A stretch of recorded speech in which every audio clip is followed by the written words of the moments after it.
Hello friends, HTML की series में आज हम पढ़ेंगे फ्रेम और फ्रेम सेट के बारे में। जानेंगे कि फ्रेम किस तरीके से काम करता है HTML में। उसे जानने से पहले हम ये जान लेते हैं कि फ्रेम होता क्या है। तो मैं आपको बता दूं कि किसी भी वेब पेज को जब उसे सेक्शन में डिवाइड करते हैं तो ये जो सेक्शन होता है यही आपका फ्रेम कहलाता है। ठीक है, मतलब ये कहो कि सेक्शंस में हम डिफरेंट टाइप के वेब पेज को रिप्रेजेंट कर सकते हैं। और अगर हम आसान शब्दों में कहें तो एक वेब पेज को कई सेक्शंस में डिवाइड करके उस सेक्शंस में दूसरे वेब पेज को शो करना ही फ्रेम कहलाता है। ठीक है, ये क्या हो गया। तो किसी भी फ्रेम में आप हेडर को क्रिएट कर सकते हैं। ठीक है, आप फ्रेम में मेन्यू क्रिएट कर सकते हैं, आप उसका वेब पेज का फुटर तैयार कर सकते हैं। ठीक है, तो मतलब आपको फ्रेम के लिए मतलब एक तरीके से कहें कि वेब पेज को मेन विंडो की तरह यूज किया जा सकता है फ्रेम लगा के। ठीक है, अब बहुत सारे वेब ब्राउज़र होते हैं जो फ्रेम को सपोर्ट नहीं करते हैं, लेकिन मोस्टली ऑलमोस्ट जितने भी हैं वो सभी आपके फ्रेम को सपोर्ट करते हैं। ठीक है, अब फ्रेम को हम कॉलम में भी डिवाइड कर सकते हैं, रो में भी डिवाइड कर सकते हैं। जैसे आपकी रिक्वायरमेंट होगी हम उस हिसाब से फ्रेम को डिवाइड करते हैं। यहाँ पे देखिए लिखा है frames allow us to show two a more document a single web page. Frame set is a special HTML document that has different structure then normal HTML document. यहाँ पे एक फ्रेम का सिंटेक्स दिया हुआ है, frame set tag, frame set attributes और frame का description and frame set close. Example को देखते हैं। एग्जाम्पल में फ्रेम सेट में कॉल्स दिए हुए हैं, मतलब डेट इज एट्रीब्यूट, और ये कॉलम का एट्रीब्यूट है कॉलम के लिए। तो यहाँ पे हम 25 और 50% का पूरा ऑलमोस्ट 100% के लिए हमने इसको डिवाइड किया है। फ्रेम का डिस्क्रिप्शन है और फ्रेम सेट को क्लोज कर दिया। सेम एज इट इज़ रोज के लिए है, 25 और 75%, टोटल 100%। ये आपका फ्रेम का डिस्क्रिप्शन हो गया और फ्रेम सेट को क्लोज कर दिया। अब जब जिस टैग के थ्रू हम अपनी फाइल को इसमें इंसर्ट करते हैं वो टैग होता है हमारा फ्रेम SRC। ठीक है, वहाँ पे हम अपनी HTML फाइल का नाम लिखते हैं। तो फिर अब हम इसका कोड लिखेंगे और हम इसका कोड लिखेंगे और देखेंगे कि किस तरीके से रन होता है। अब यहाँ पे मेरे पास 3 तरीके की फाइलें हैं, a.html, b.html और c.html। ठीक है, तो a.html का एक छोटा सा कोड लिख रखा है, same as it is b में भी यही लिखा है और c में भी यही लिखा है, बस थोड़ा सा उसका अलाइनमेंट चेंज कर दिया है। और ये आपका फ्रेम प्रोग्राम है। फ्रेम को जो हमने ये प्रोग्राम बनाए हैं इन प्रोग्राम को फ्रेम में रखने के लिए। ठीक है, एक फ्रेम का प्रोग्राम बना रखा है। तो चलिए हम अपने नोटपैड के स्क्रीन पे चलते हैं और उसको देखते हैं कि किस तरीके से वर्क करता है। ठीक है, तो गो टू नोटपैड, देन हम अपने नोटपैड के स्क्रीन पे आ चुके हैं। यहाँ से हम इसको नई फाइल लेते हैं। नई फाइल लेने के बाद ये मैं इसको पहले पेस्ट कर देता हूँ। ठीक है, और ये सिंपल सा है, मैंने उसको कॉपी कर लिया था। ठीक है, बॉडी अलाइनमेंट क्या है, बॉडी का सेंटर है, ये कुछ टेक्स्ट लिखा है, बॉडी टैग को क्लोज कर दिया, HTML टैग को क्लोज कर दिया। ठीक है, अब हाँ एक चीज़ याद रखिएगा, अभी ये मैं आपको फ्रेम में बताऊंगा, पहले मैं इस फाइल को सेव कर देता हूँ। सेव, अब मैं यहाँ पे इससे पहले एक डेस्कटॉप पे एक फोल्डर बना लेता हूँ।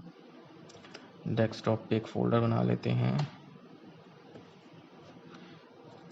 फ्रेम नाम का। ठीक है, अब इसी में हम अपनी फाइल को सेव करेंगे।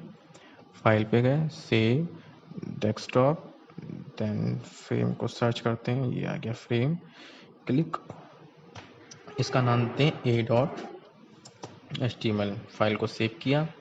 ठीक है, सेम यही कोड अगर हम इसको यहाँ पे टॉप की जगह मिडिल कर दें,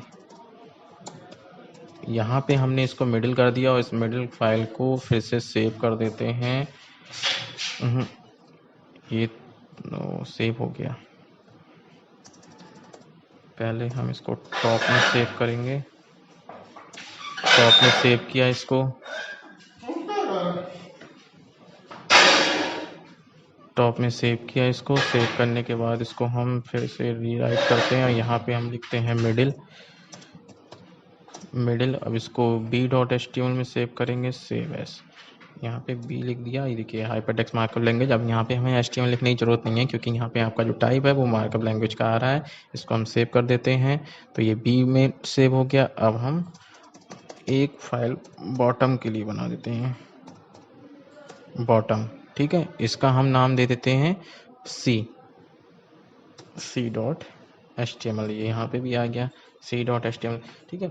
अब ये जो तीनों फाइलें हैं मैं आपको फोल्डर में दिखा देती हूँ। 3 फाइलें आई नहीं आई, देखिए 3 फाइलें आ गई होंगी यहाँ पे। ये तीनों फाइलें यहाँ पे आ गई हैं, ठीक है।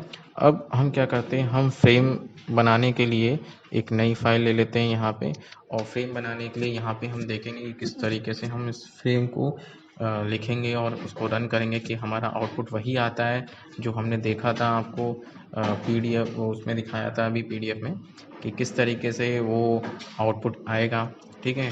तो चलिए स्टार्ट करते हैं, उसको देखते हैं कि किस तरीके से वो काम करेगा हमारा फ्रेम सेट, ठीक है।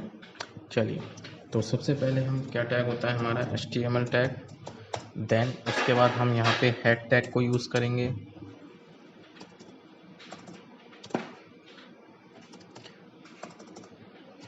हमने हेड टैग को यूज़ किया। हेड टैग के बाद हम यहाँ पे टाइटल देते हैं,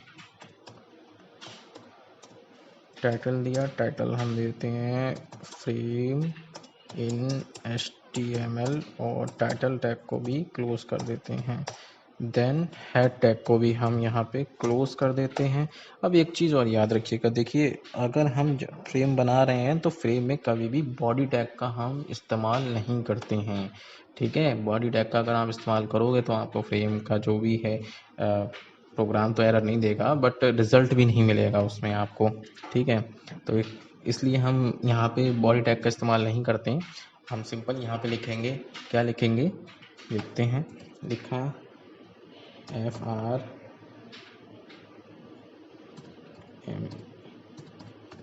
फ्रेम सेट, ठीक है। रोज के लिए ROWS रोज दिया, इक्वल टू यहाँ पे हम परसेंटेज में डिवाइड कर देते हैं,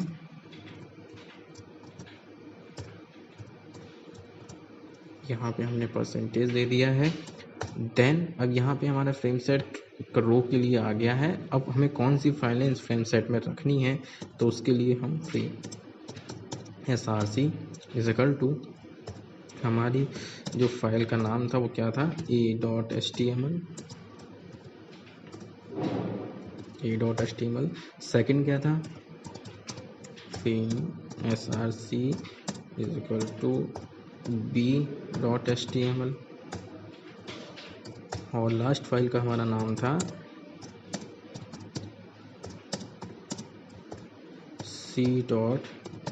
c.html।